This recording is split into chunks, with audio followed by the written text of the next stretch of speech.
Technological growth requires human transformation.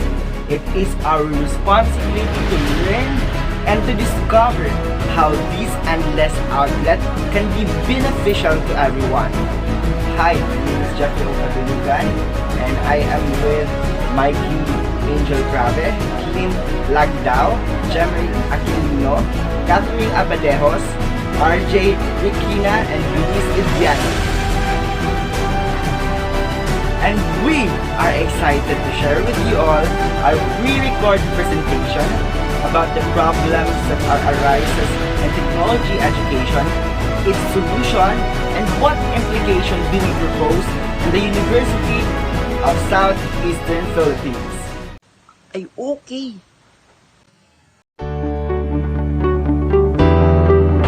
The first problem incorporated in the use of technology in education is the insufficient equipment or connectivity.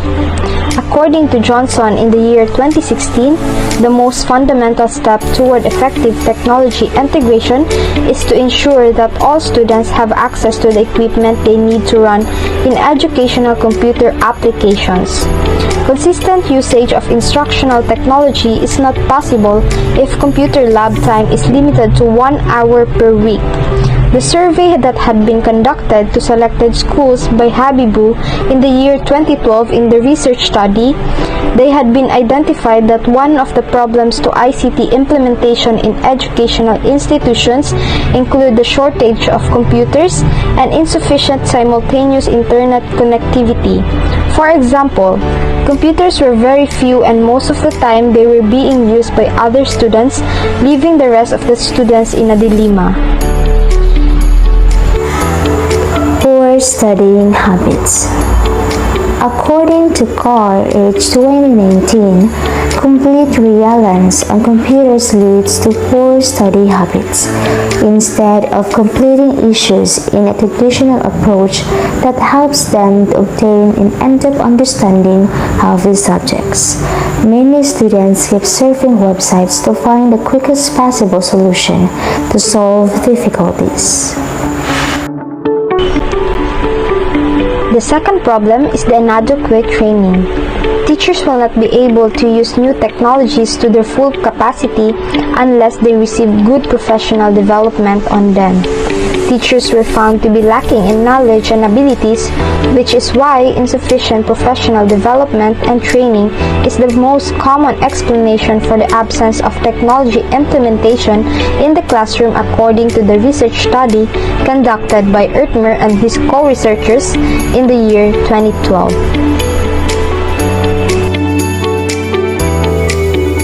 Fake news. According to CAR age 2019, in the research study, many websites contain inaccurate information that has been copied and pasted from other sources without verification. As a result, the learners are misled by the inaccurate information available on the internet.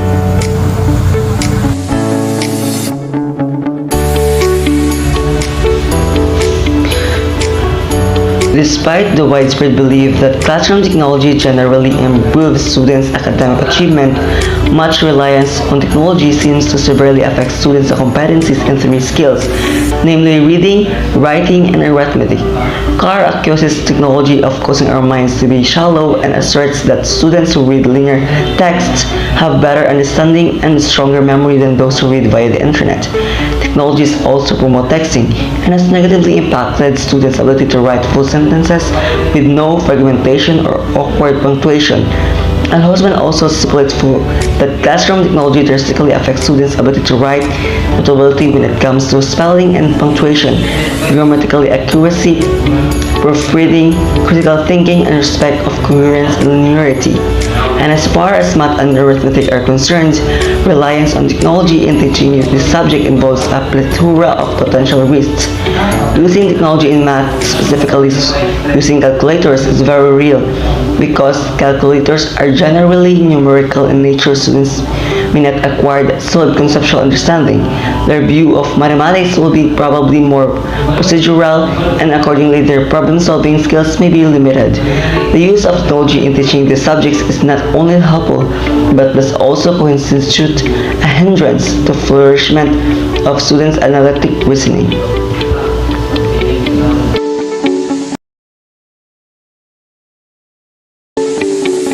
Insufficient equipment and connectivity. It is obvious that the situation affects everyone, and everyone needs to come together so that we can overcome the pandemic.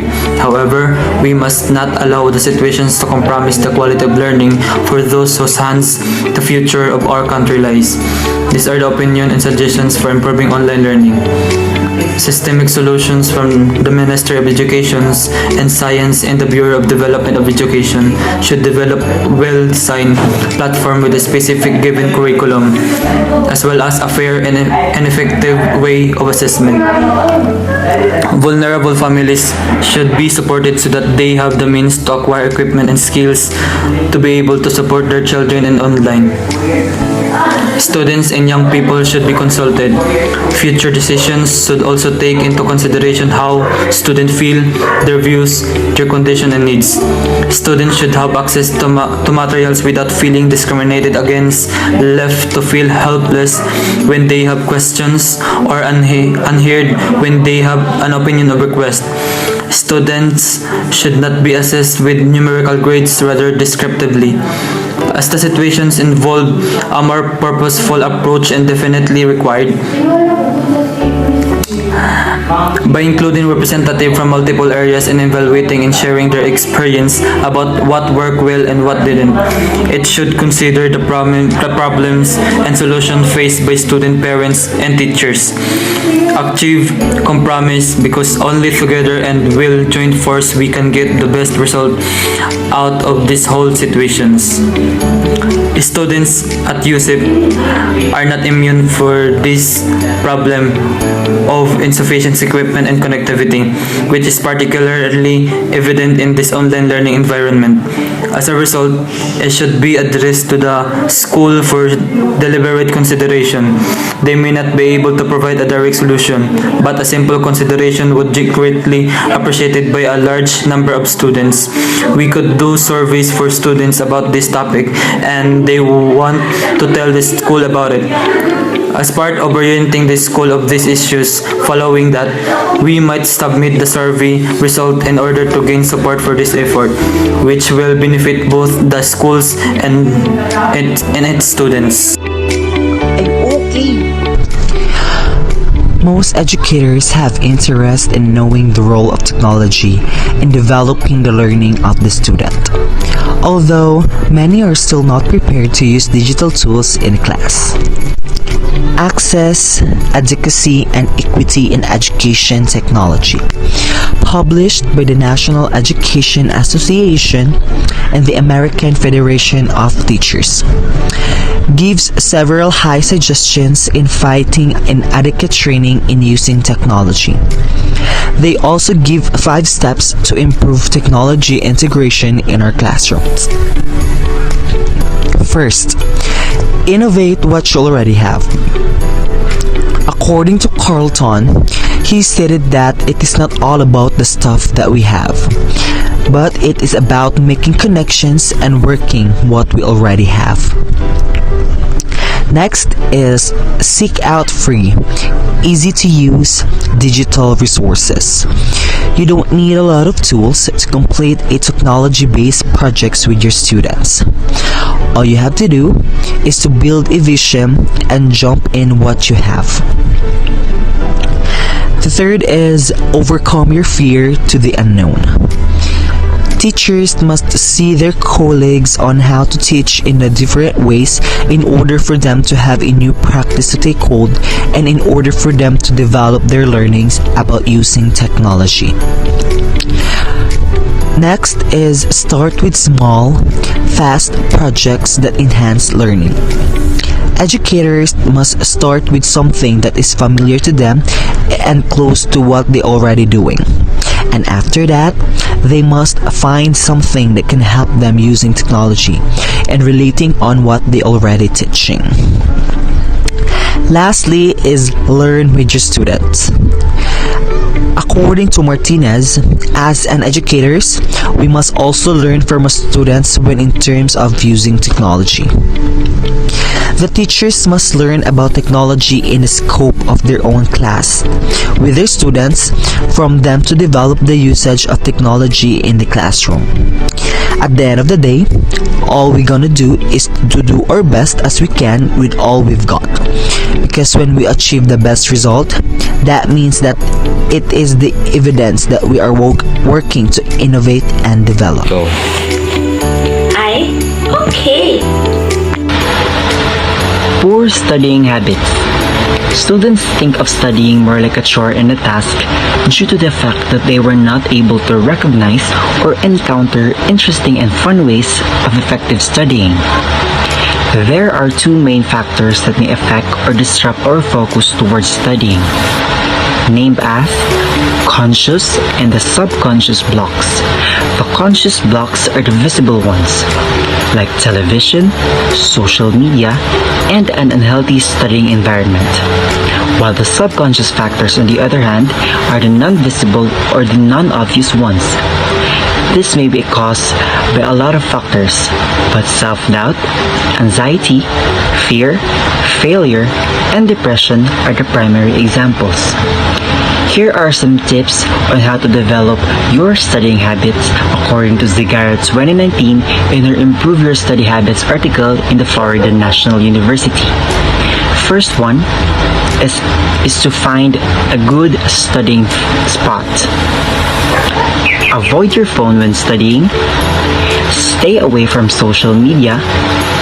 Take a break and take care of yourself. Organize and manage your time. And understand your learning style.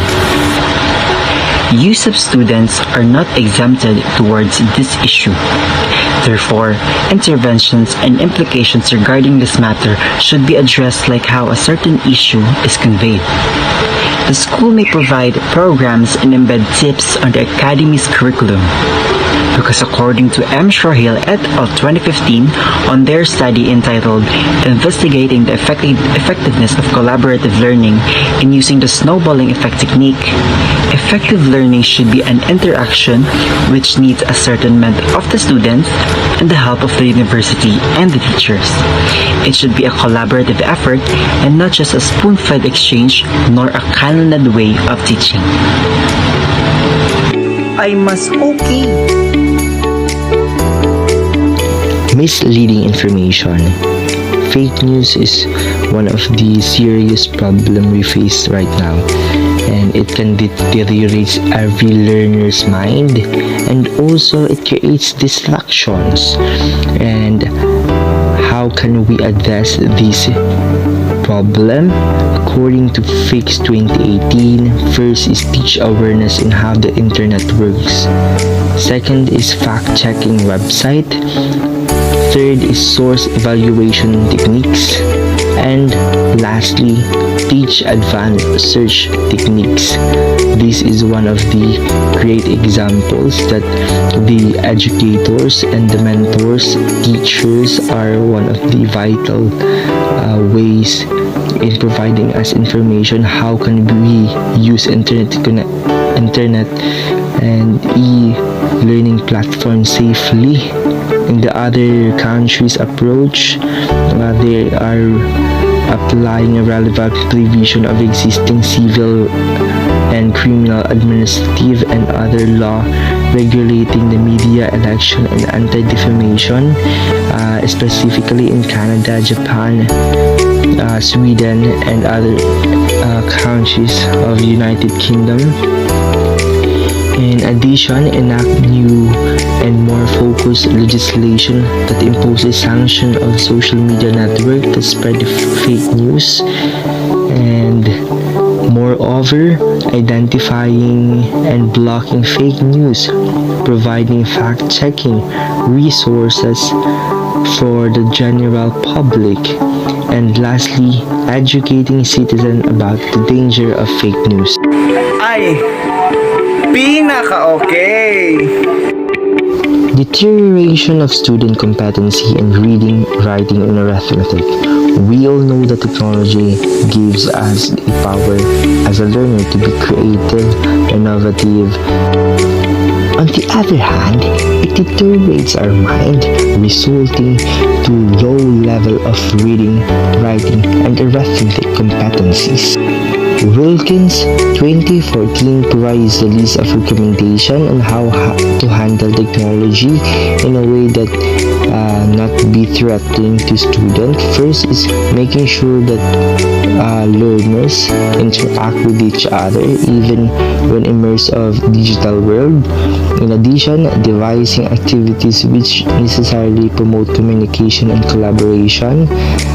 Third one is sharing and comparing blog posts, classroom projects to see how technology can connect learners all around the world.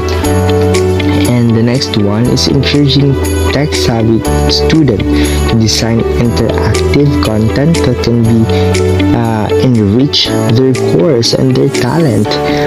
Other approach is teachers training. According to Coley 2015, successful implementation of technology education is not about equipment, infrastructures, but the empowerment of people, most especially those teachers and educators. In line with this, the integrating ICT program in the curriculum is a must. This is supported by the effective of continuing professional development or CPDP program for teachers or instructor wherein technology-based learning is incorporated. Moreover, parents' guidance is a must in technology education because technology is not always a blessing all the time, and that is one of the priority that needs to be addressed is to harness the strong drive among the offspring to use technology everywhere and anytime safely and responsibly.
Quantitative research is described as a methodical analysis of phenomena through the collection of measurable data and the application of statistical, mathematical, or computational methods.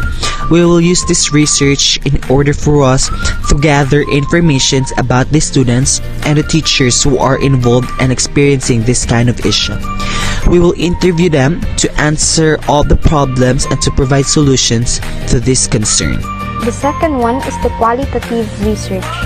Rather than a surface depiction of a wide sample of a population, it aims to get a deep insight of a single organization or event. Through the use of qualitative interviews, open-ended questions are used to engage respondents and extract information, just like asking if they have problems in the use of technology, what is it, and if they were able to cope up with those problems or not.